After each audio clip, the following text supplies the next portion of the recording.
Hi everybody, thanks for coming out to the talk, sticking everything out till the end. I'm happy to close out Fluttercon for you.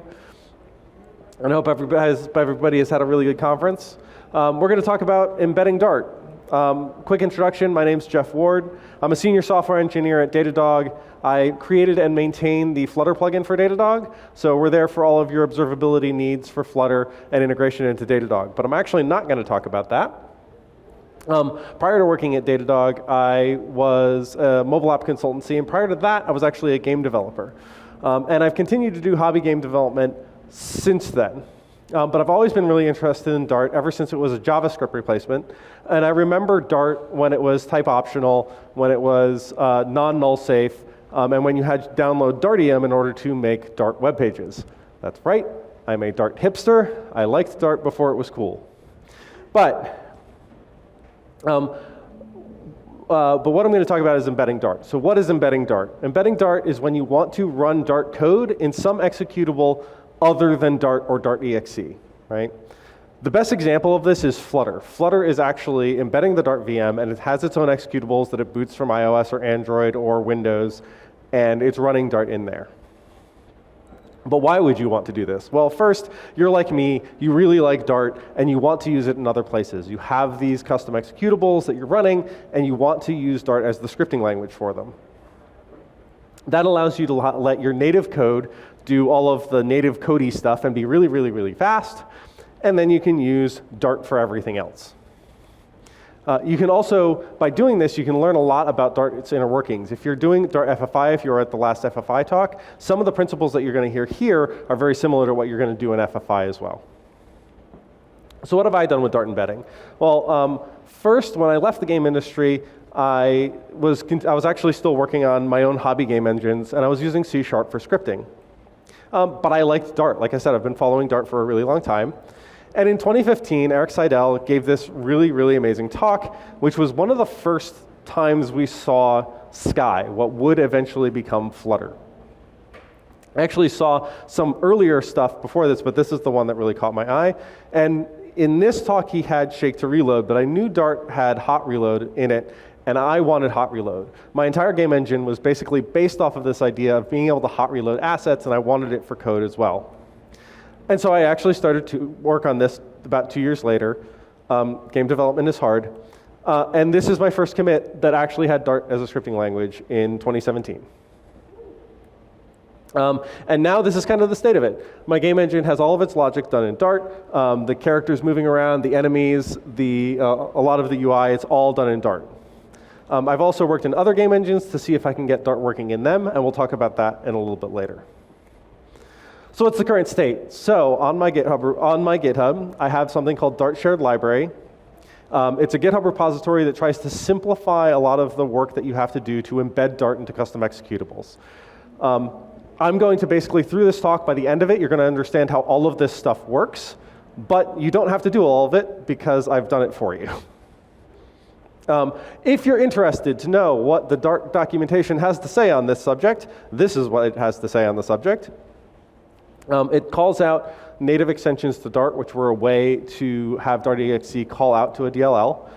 That is deprecated. They say you should use FFI, and they say if you want to do this, reach out and look at these examples from the community.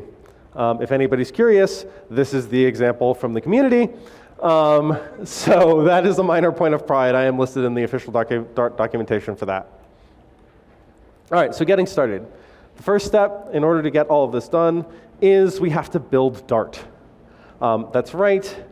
Dart doesn't give us an embeddable VM. We have to build Dart ourselves.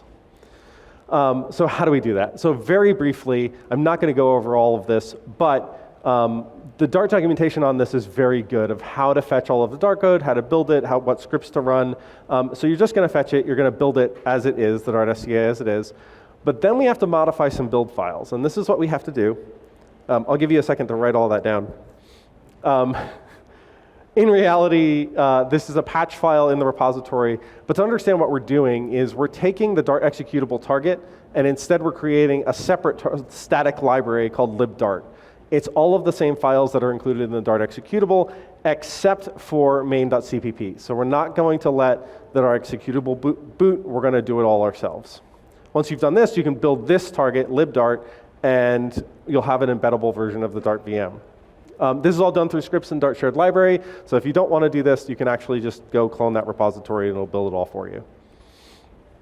So this is what we're going to go through really quick. We're going to initialize Dart, then we're going to run main just like the Dart executable would do. Then we're going to run our own code on demand. Then we're going to look at how we do async functions, and we're going to do some frame maintenance, and then we'll talk a little bit about memory management. So first thing we have to do is we have to initialize Dart. So the nice thing is you're going to go into the Dart headers and you're going to see there's this function called Dart initialize. That's great. Let's call that. Unfortunately, it's not that simple. So first we have to set up some stuff for Dart initialize to work. The first thing we're going to do is set up VM flags. For the Dart compiler, this is where, for Dart.exe, these are the things that you would pass into Dart.exe, all your compiler, all your command line options. But I'm good with the default, so we're just going to pass in null pointer. Then we have to tell the Dart embedder to initialize. The Dart embedder is going to initialize a few things for us, including timers, SSL functions, stuff that's shared throughout all of Dart.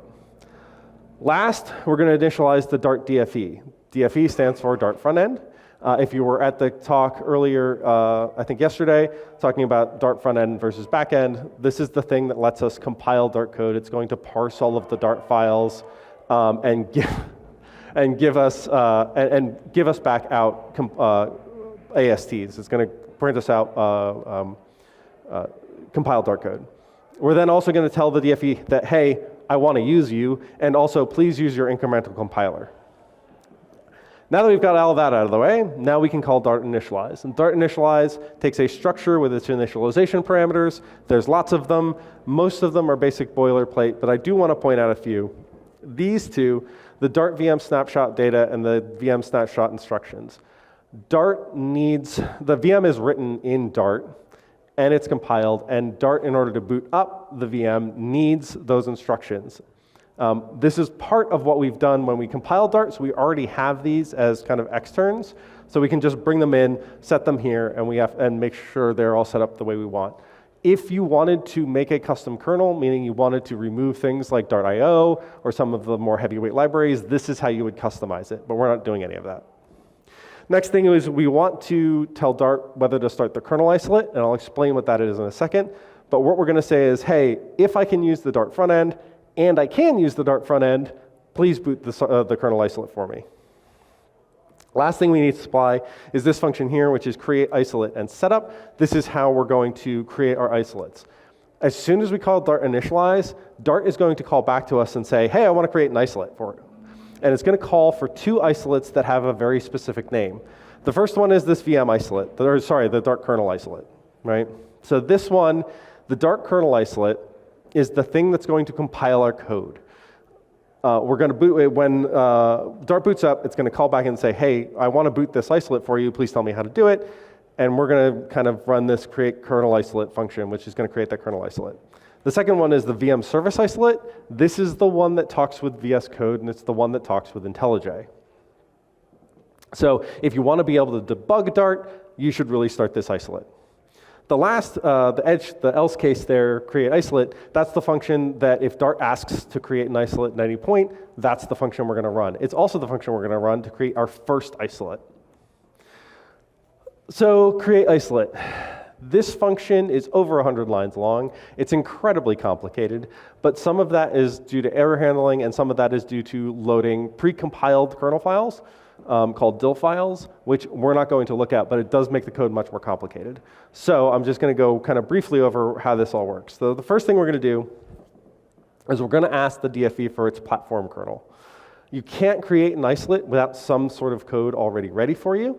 And so we're just going to use the stuff from the platform kernel from the DFE. The next thing is we're going to use that kernel that we got to create our isolate using Dart create isolate group from kernel. For those of you that don't know, isolate groups were added to Dart a few years ago to enable lightweight isolates. Because previous to this, every single isolate needed a copy of the code that it was going to run. And it didn't share them. So if you were trying to boot a new Flutter isolate, it basically, and you wanted to use Flutter from within it, it had to copy all of the code into that other isolate. Isolate groups prevent this, so they basically allow different isolates to share different sets of code. Next thing we're going to do is boot up Dart utils. Again, remember, isolates are isolated from each other, hence the name, and so certain global things are not available unless you initialize them. So this is where Dart utils is going to help us by initializing some of the common libraries that you see and get all of that set up. Next thing we're going to do is we're going to ask the DFE to compile our Dart file and read our script. It's going to give us back a kernel, which we're then going to call into load script from kernel.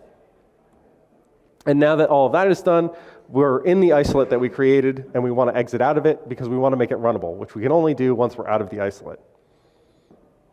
And that's it. That's simple, right? TLDR, in Dart shared library, there are two functions, Dart DLL initialize and Dart DLL load script, that do all of this for you. In the rest of my examples, I'm going to use them. All right, so now we have initialized Dart. We want to run main, and this is how we're going to do it. We're going to call a private function in Dart isolate, which is start main isolate. We're going to find our main function somewhere in our script, and we're going to pass that into start main isolate. What this is going to do is, as we go through this talk, you're going to see there's some maintenance stuff that has to be done, and start main isolate is going to do all of that maintenance for us. The problem is it's going to start executing, and we're going to run Dart run loop, and that's not going to come back to us until it's done. It's going to run until, quote, all active receive ports are closed. That's basically until all Dart code has been executed and everything is done. We don't really want that in the general case, but that's what we're going to do now. So how do you do this in your code? So like I said, we have this Dart DLL load script. It's going to load hello world Dart. We're then going to enter the isolate that we created, and we're going to enter scope. Scope is basically a curly bracket. Variables that you create when you're doing stuff in Dart are going to be available while you're entered a scope until you exit that scope. Once you exit the scope, they're all gone. Most of the calls that you use in the Dart embedding API require that you be in a current scope. We're then going to grab the root library, which is the thing we just loaded. We're going to set a native resolver, which I'll get back to. And then we're going to call Dart DLL run main, which is the function you saw before. On the Dart side, everything's pretty normal, except we have this weird pragma, which is a VM external name, and it's giving the name simple print. This, prior to Dart FFI, was the only real way, was one of the few ways in Dart to actually access C functions. This is telling Dart there is an external function somewhere in this library called this name, and I want you to call it when someone attempts to call this function. You'll still see this peppered around a lot of the Flutter and Dart code, but you're starting to see FFI take over more of this responsibility. So what does a Dart native resolver do? That's how we're going to tell Dart when it says, hey, I want to call this function simple print. It's going to call into your Dart native resolver, right, which is just a function that takes a Dart string, and it's going to hand back a pointer to a function. So we do a string compare, figure out which function it is, and return it back. The pointer that we're applying back is a void function that only takes one argument, which is Dart native arguments. Dart native arguments, it has all of the information you need. It's all of the arguments that were passed into that function, and it is also how you're going to return a value back out of that function at the end. One thing to note is that Dart, the resolve native function here, Dart will only call that once. So once it has the function, it's not going to keep calling you asking, hey, how do I call simple print? It's going to cache that for us, so we don't have to worry about some of the performance impacts of doing these string compares multiple times. So demo time. So I have this simple example. As we can see, this is the C++ code and the, is that big enough? Let's do one more. All right, we have the C++ code over here that's doing the simple print. It's going to say hello from C++. And then on the right-hand side, we have our Dart code that's going to do the Dart stuff. So what we're going to do is I already have this compiled. So we're going to run it, and we're going to see, if we come up here, we're going to see, yep, hello from C++. Dart says hello from Dart. And to prove that I'm not cheating y'all, we'll change that, save, rerun. Rerun, and we'll get the same thing, except we'll have hello from C++, hello from Fluttercon. And we got it. Live demos are great. All right, so, but like I said, using Dart DLL run main, we basically just duplicated Dart.exe. That's not very interesting. We want to be able to run our code on demand through a loop, especially in a game engine. So what do? So we're going to do a quick example here where we're going to use something called Qt Framework. Qt Framework is an open source game engine that's just incredibly simple, and it's really easy to get into CMake. You just put in one line, and you have Qt Framework running. It's great. So it's really, really nice to make examples out of. So we're going to use that to do all of our drawing. It's going to do all of the rendering for us. It's going to do all the window management, all the stuff that you expect for a game. Qt's going to handle for us. We're going to supply two functions in C++ that are going to be exposed to Dart, and we're going to access them through FFI. Create entity, which is just going to allocate some memory for us for an entity, and return us an identifier for that entity. We're going to use getDrawable, which is just going to give us back the memory that we allocated for that int that we asked for. Qt is then every frame, it's going to loop through all of the drawables and just draw them to screen.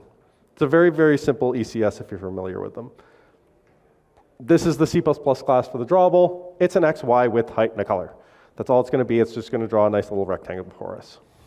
All right, C++ on the left, Dart on the right again. What we're going to do in C++ is we're going to call load script again, except this time we have some packages that we want to load. And so Dart needs to know where those packages are. So we have to push in our package config.json. That's what's created when you run pub-get. From there, we're going to call a function by name using Dart invoke, passing in any parameters that we want to pass it. On the Dart side, when we execute main the first time, we're going to create a bunch of walls. These are just drawables with a very specific color setup to make it more reusable. And we're going to create a dot entity. FFI is we're going to use FFI to create the entity. We're going to get the drawable back. We're going to set all the parameters up, and it'll be drawn to the screen when we're done. When it's running, Qt's going to call Dart frame for us. We have to enter our scope, don't forget. And then we're going to, again, call this function frame with the amount of elapsed time with Dart new double. And we're going to get back our result. On the Dart side, we're going to basically have it moving left, subtracting a little bit every frame. Once it gets all the way to the left, 200, it's going to turn around and go back to the right. And it's just going to go back and forth doing that forever. And the last thing we're going to do is once we know where we want that thing to be, we're going to get the drawable and set its X and Y position. Let's see that in action. I'll expand this a little bit, and I'll give you one more. Once again, I've precompiled this, and you can see the Dart code doing everything, and we'll run it. So again, Qt's going to boot up. It's going to do all of its stuff, and we have our green little thing going back and forth. Now, something I also want to show is I literally have done nothing so far to support hot reload. Nothing. But if I hit F5 and attach to my running game, I can now come in here and I have hot reload on save. Oh, God, that's too fast. All right. Hot reload is working. I can come down here. I can do .drawable ref. And I don't like the green, so sorry, it's color. I don't like the green, so we're going to set that to 0. Sorry, my C is showing. Sorry about that. And instead, we're going to set it to blue. Hot reload on save. And we got hot reload.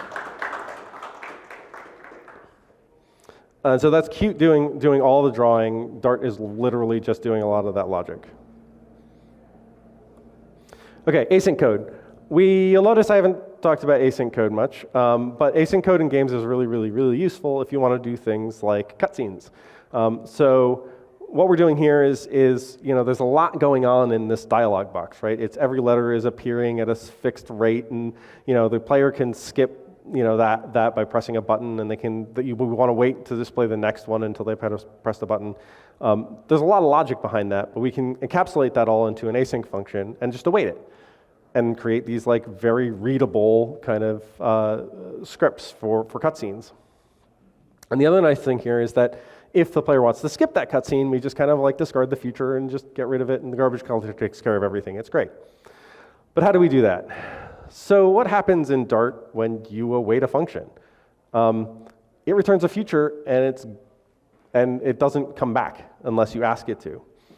So how do we get back into that function once that future is complete? Well, there's a function in the Dart shared library that does this called Dart DLL main drain microtask queue, and all it does is it's going to grab the Dart isolate package again, and it's going to run a private function called run pending immediate callback. If you have debugged enough async code, you have seen this in your stack trace, and you hate it. But this is the function that goes through all of the available incomplete futures, figures out if those futures are complete, and then calls back into Dart to restart the function. Once you call this function, async code magically works. All right, this is our last major topic, is to talk about memory management. We have three kind of different topics we need to talk about in terms of memory management. The first is when native code is holding on to Dart objects. The second is when Dart is holding on to memory for us. And the third is when we want Dart to just wrap a native object that exists. So the first one is when Dart native is holding Dart objects. This is done with Dart persistent handle. There are two flavors of this. Because Dart handles only exist, like I said, between enter and exit scope, when we want to hold on to a handle, we have to tell Dart, hey, I want to hold on to this handle. And we can either use persistent handle, which is a strong reference to it, or weak persistent handle, which is a weak reference. They're both created with the same function style, Dart new persistent handle. You delete them both with Dart delete persistent handle. You get objects out of them with Dart handle from persistent. Weak handles are allocated with pure objects, which are just void pointers, and they require a Dart handle finalizer function for when Dart deletes the object. It tells you, and you have to clean up any stuff that you have hanging around. The handle finalizers are invoked, quote, sometime after the object is garbage collected. At some point. It's very vague about this. It's pretty fast, but generally you can't really rely on if the object goes away, that it immediately will call your finalizer. It might be sometime in the future. Second topic, when Dart is holding onto the memory, and this is basically built almost entirely out of FFI. Dart can allocate your native structures for you if you want it to. So malloc and calloc are both available in Dart FFI. But you need to clean up that memory when you're done with it. And you do that by implementing finalizable. Finalizable is actually an interface with no methods on it. It's just a marker interface to Dart to say not to clean up the object, quote, too soon, meaning it would clean it up before it's ready to be cleaned up. And there are two types of finalizers. The first is just called finalizer.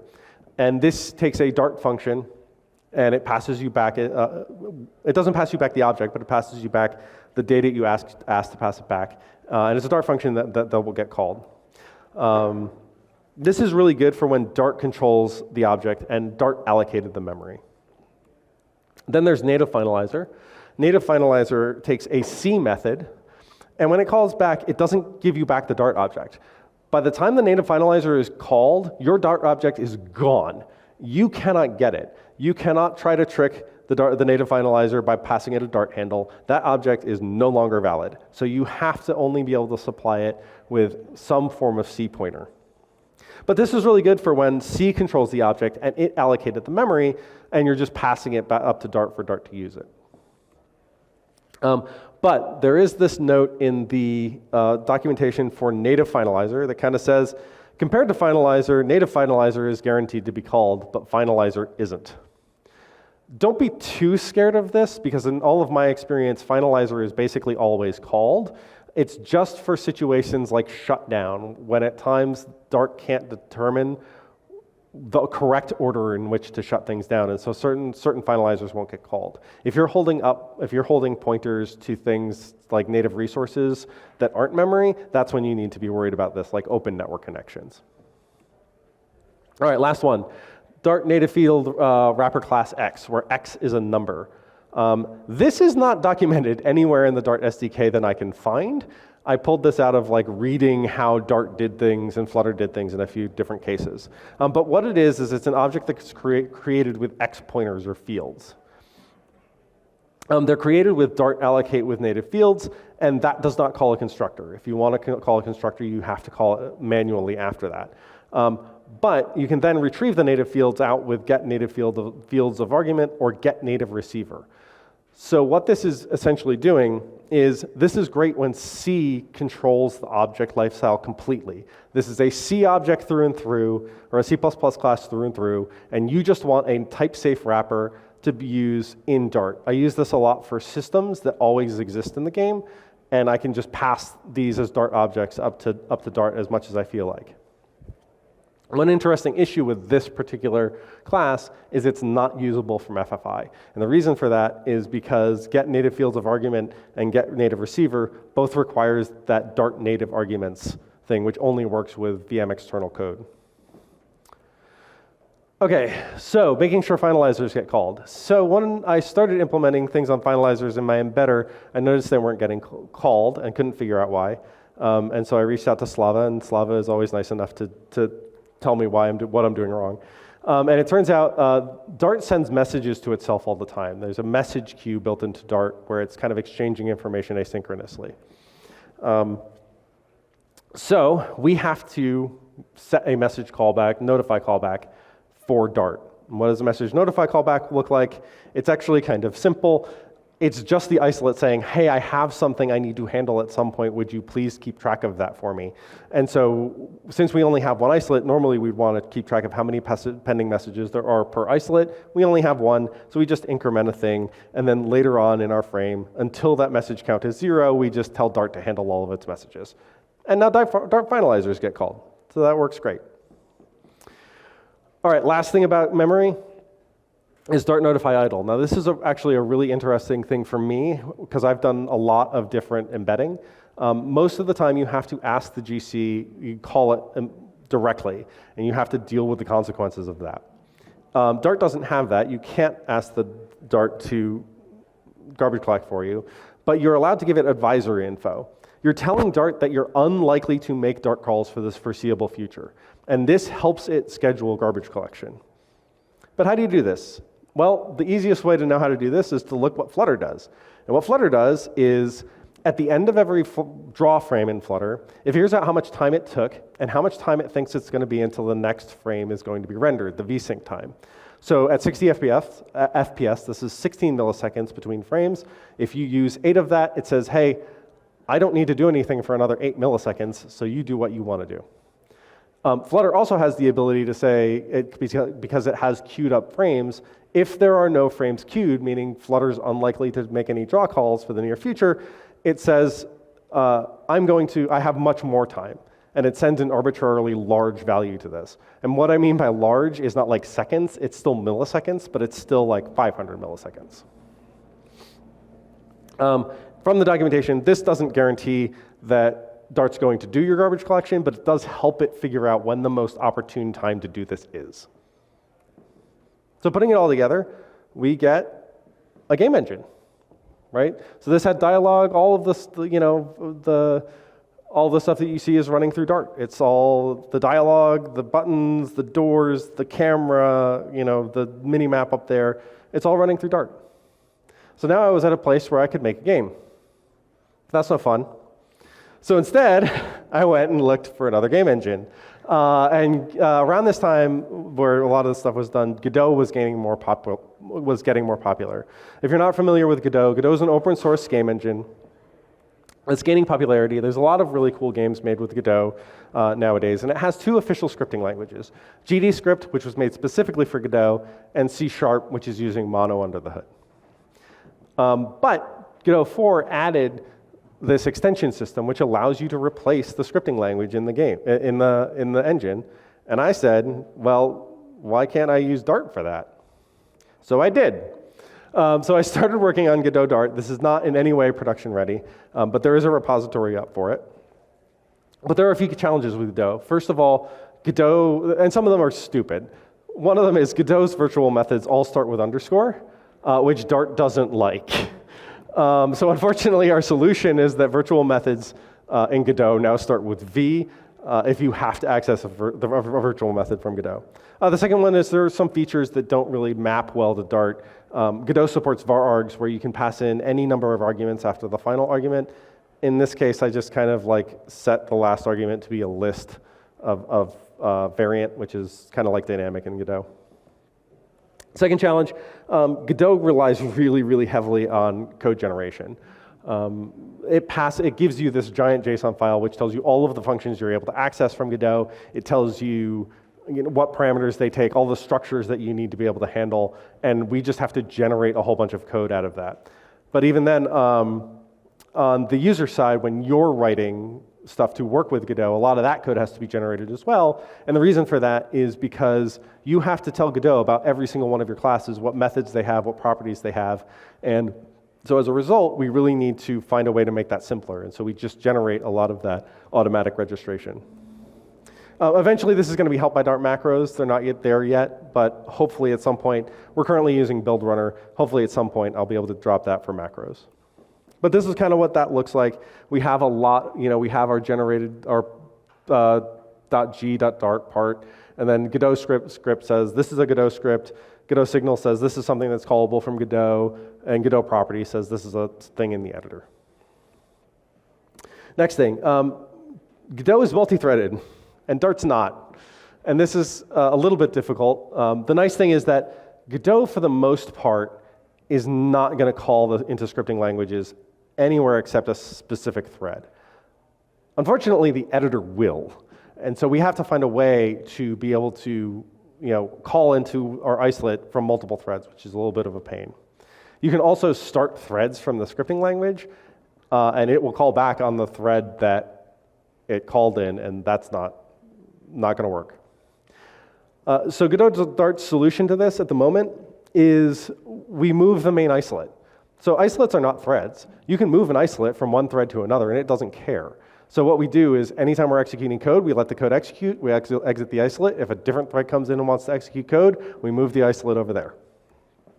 This is what that looks like. We have some critical sections to make sure that we're never trying to execute code and isolate from two different threads, and we just move it back and forth.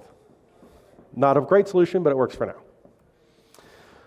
Another one is Godot's communications protocol is incredibly complicated, and in times it's inherently unsafe. It's passing around function pointers pretty much everywhere. We're passing in naked pointers to Dart allocated objects. In here, this is an example of one of the calls for Godot to call into Godot. We have to allocate an array of pointers to make the call, then we have to allocate stuff for uint32s as well as for objects, and it's just a lot of unsafe allocation. I think there's some ways we can improve this in particular and pool some of these objects to make it a little bit better so that we're not allocating all this memory, but it's still very kind of difficult to do. But with that said, it's feasible. This is an example. So on the left here is the Godot editor with Dart code loaded. It's syntax highlighted. You wouldn't want to edit it in here because none of the IDE features work. But on the right, this is Godot's example game. But all of the logic in this is 100% written in Dart.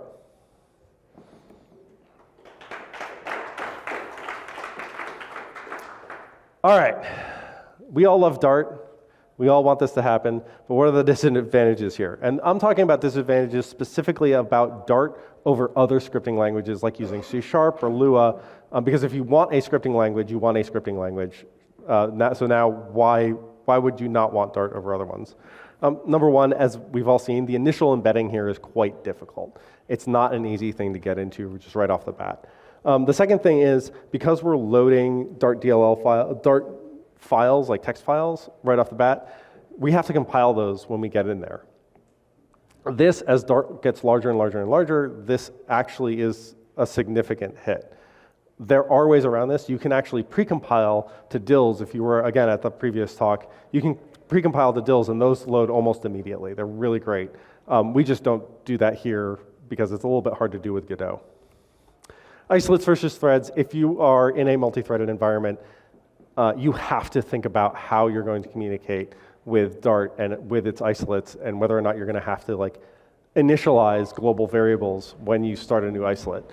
In my engine, I didn't worry about it because it basically said I'm working off of one thread for Dart all the time. The rendering's done on a separate thread, but I do have to eventually think about it for Godot. And this is the last one. The Dart team doesn't actually support it. We had to build Dart ourselves because that VM library, that embeddable VM library doesn't exist, and that makes things a little bit more difficult. Now, the nice thing is almost everything that we're using to make this happen is used by the Flutter team as well, so it's unlikely to break anytime in the near future. The other nice piece of information is I have it on really good authority that this is going to improve and that it will change sometime for Dart in the future. Google people don't give timelines, but I have it on good authority that this will change. If you are interested in helping do more with Dart, both of these repositories are open source. I'd love to see more contributors.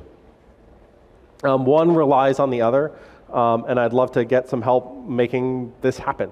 Don't worry if you don't have a lot of experience with C++. There are some things I need done in Godot Dart that are writing Dart code.